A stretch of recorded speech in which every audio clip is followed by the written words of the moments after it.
batteries. Investment as the third engine.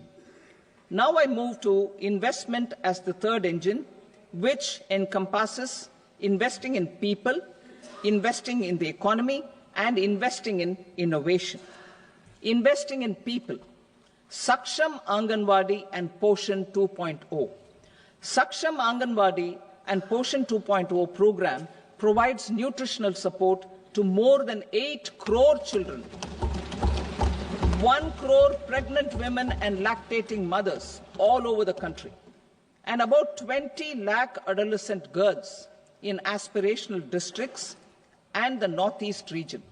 The cost norms for these nutritional support will be enhanced appropriately.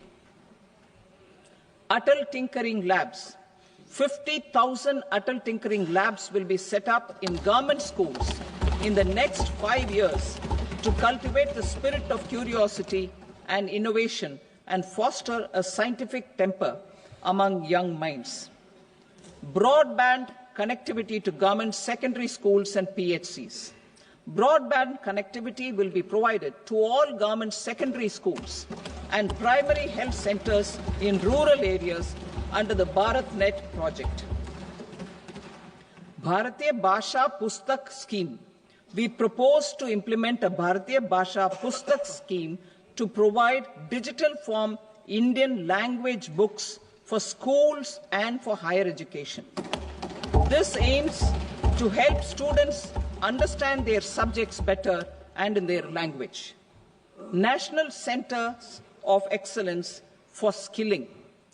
Building on the initiative announced in the July 24 budget, 5 national centers of excellence for skilling will be set up with global expertise and partnerships to equip our youth with the skills required for Make for India, Make for the World manufacturing. The partnership will cover curriculum design, training of trainers, and a skills certification framework and periodic reviews. Expansion of capacity in IITs. Total number of students in 23 IITs has increased 100% from 65,000 to 1.35 lakh in the past 10 years.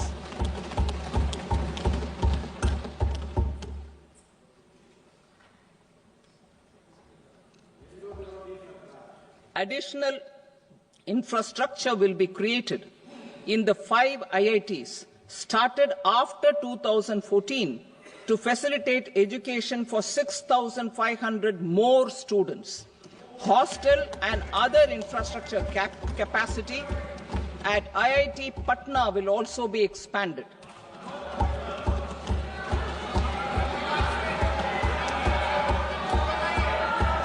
Center of Excellence.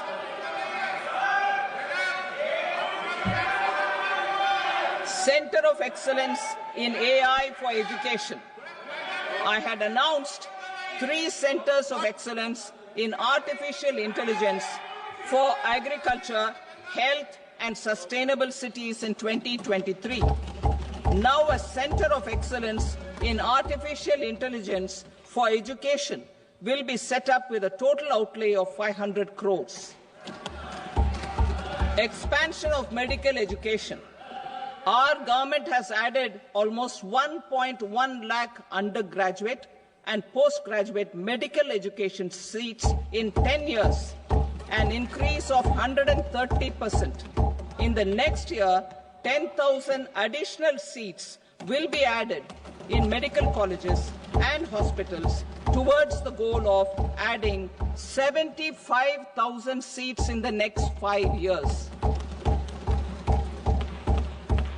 Daycare cancer centers in all district hospitals. Our government will facilitate setting up of daycare cancer centers in all district hospitals in the next 3 years. 200 centers will be established in 25-26 itself. Strengthening urban livelihoods. Our government has been giving priority to assisting urban poor and vulnerable groups. A scheme for socio-economic upliftment of urban workers will be implemented to help them improve their incomes, have sustainable livelihoods, and a better quality of life. PM Swanidhi scheme has benefited more than 68 lakh street vendors, giving them respite from high-interest informal sector loans. Building on this success, the scheme will be revamped with enhanced loans from banks, UPI-linked credit cards with 30,000 rupees limit, and capacity building support. Social Security Scheme for welfare of online platform workers. Gig workers of online platforms provide great dynamism to the new age services economy. Recognizing their contribution, our government will arrange for their identity cards and registration on the e-Shram portal. They will be provided healthcare under PM Jan Arogya Yojana. This measure is likely to assist nearly 1 crore gig workers.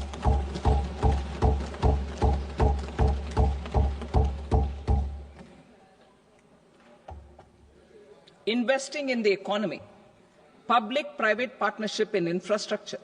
Each infrastructure-related ministry will come up with a 3-year pipeline of projects that can be implemented in PPP mode. States will also be encouraged to do so and can seek support from the India Infrastructure Project Development Fund, which is a scheme to prepare PPP proposals. Support to states for infrastructure. An outlay of 1.5 lakh crore is proposed for the 50-year interest-free loans to states for capital expenditure and incentives for reforms. Building on the success of the first asset monetization plan announced in 2021, the second plan for 2025 to 30 will be launched to plow back capital of 10 lakh crore in new projects. Regulatory and fiscal measures will be fine-tuned to support the plan. Jal Jeevan Mission. Since 2019, 15 crore households representing 80% of India's rural population have been provided access to portable tap water connections. To achieve 100% coverage, I am pleased to announce the extension of this mission until 2028 with an enhanced total outlay. The mission's focus will be on the quality of infrastructure and O&M of rural piped water supply schemes through Jan Bhagidari. A separate MOU or separate MOUs will be signed with the states and union territories to ensure sustainability and citizen-centric water services delivery. Urban sector reforms. Building on the July budget proposals, urban sector reforms related to governance, municipal services, urban land and planning will be incentivized. Urban Challenge Fund. The government will set up an urban challenge fund of 1 lakh crore rupees to implement the proposals for cities as growth hubs, creative redevelopment of cities, and for water and sanitation purposes announced in the July budget. This fund will finance up to 25% of the cost of bankable projects, with a stipulation that at least 50% of the cost is funded from bonds, bank loans, and PPPs. An allocation of 10,000 crore is proposed in 2025-26. Power sector reforms. We will incentivize electricity distribution reforms and augmentation of intra-state transmission capacity by states. This will improve financial health and capacity of electricity companies. Additional borrowing of 0.5% of GSDP will be allowed to states contingent on these reforms.